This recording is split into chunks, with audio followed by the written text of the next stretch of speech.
नमस्कार दोस्तों, स्वागत है आपको अपने चैनल एग्जाम हैप्पी में। दोस्तों, मैं आज आपको जेटेट सीटेट या अन्य किसी भी स्टेट का टेट हो उसके अंतर्गत जो 1 से 5 का एग्ज़ाम होता है जिसमें ईवीएस के 30 प्रश्न आपको आते हैं।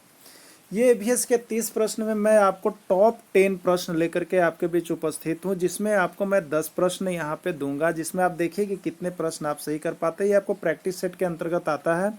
तो आपको टॉप 10 क्वेश्चन दे रहा हूँ जो कि अभी तक किसी न किसी स्टेट के टेट में पूछे गए हैं, जिसको आप एकदम एक बार के या 2 बार 3 बार 4 बार अवश्य ही पढ़ लेंगे, जिससे आपको पर्यावरण अध्ययन से मार्क्स अच्छे उठेंगे और आपका स्कोर बढ़िया हो जाता है। तो आप पर्यावरण अध्ययन के हर सेक्शन को अच्छे से पढ़ेंगे। या पहले सेक्शन के अंतर्गत पर्यावरण पाठ के अंतर्गत आपको 10 प्रश्न दिए जा रहे हैं। तो देखिए 10 प्रश्न में आप कितने के सही कर पाते हैं। तो चलिए दोस्तों, यदि आप इस चैनल में नए आए हैं तो आप हमारे चैनल को अवश्य सब्सक्राइब करेंगे, लाइक करेंगे। मैं आपका दोस्त रणधीर आपके साथ उपस्थित हूँ।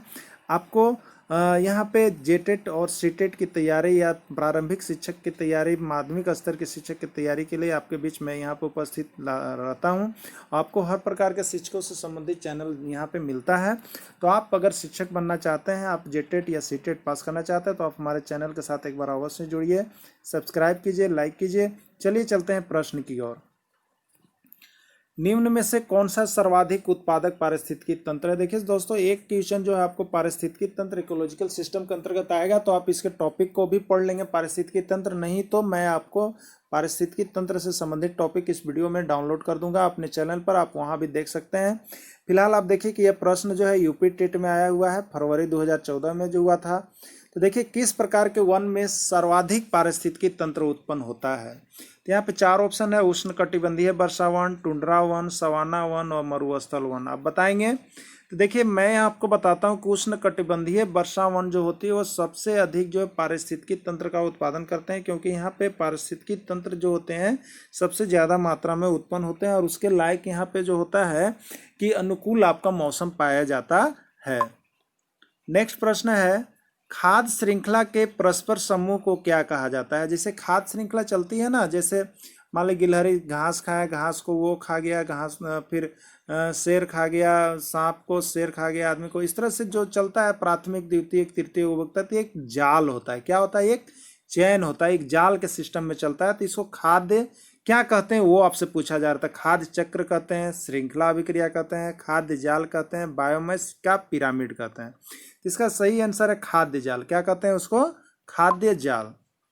नेक्स्ट प्रश्न है, जैविक पर्यावरण में शामिल है। तो आप जान जाइए जैविक पर्यावरण होता क्या है। जैविक पर्यावरण होता क्या है आप जानिए। तो जैविक पर्यावरण मतलब जिसमें जीव जंतु शामिल होते हैं, जिसमें जान हो। तो जीव जंतु, मनुष्य, जो सभी शामिल हो जैविक पर्यावरण में है।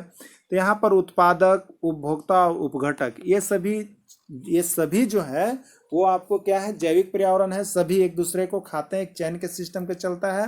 तो आपको इसीलिए मैंने बोला कि उत्पादक, उपभोक्ता, अपघटक को आप पढ़ लेंगे या प्राथमिक द्वितीय तृतीय उपभोक्ता को पढ़ लेंगे, जिससे आपको यह एक क्वेश्चन क्लियर हो जाएगा। तो इसमें आंसर क्या होगा? उपरोक्त सभी, यानी डी आंसर इसके सही है।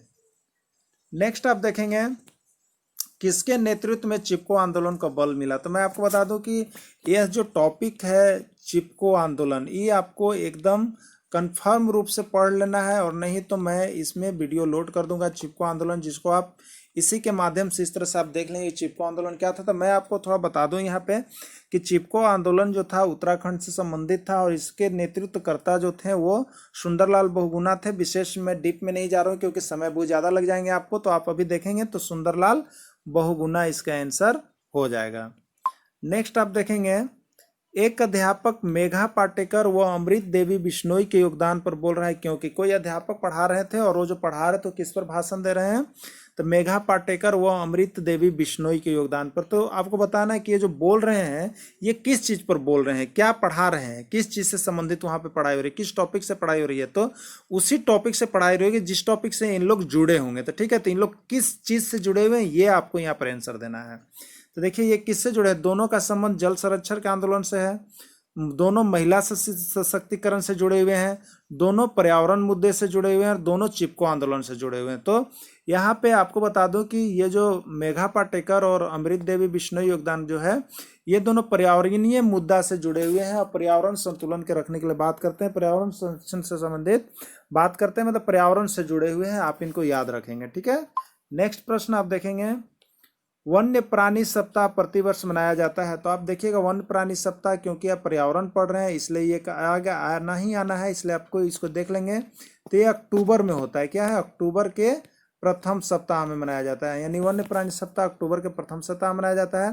तो अब आप यहाँ पर ऑप्शन देखिए क्या है, आपको यूपी टेट में आया हुआ है, नवंबर के प्रथम सप्ताह, अगस्त के प्रथम सप्ताह, अक्टूबर के प्रथम सप्ताह, जुलाई के प्रथम सप्ताह। तभी मैंने आपको बता दिया इसमें ऑप्शन कौन काम करेगा, सी, यानी अक्टूबर के प्रथम सप्ताह में मनाया जाता है। ठीक है, नेक्स्ट ऑप्शन आप यहाँ पर देख लेंगे, सन 1992 में पर्यावरण सुरक्षा से संबंधित प्रथम पृथ्वी सम्मेलन किस शहर में हुआ। ठीक है, तो प्रथम पृथ्वी सम्मेलन जो है किस शहर में हुआ 1992 में, ये आपको जानना है।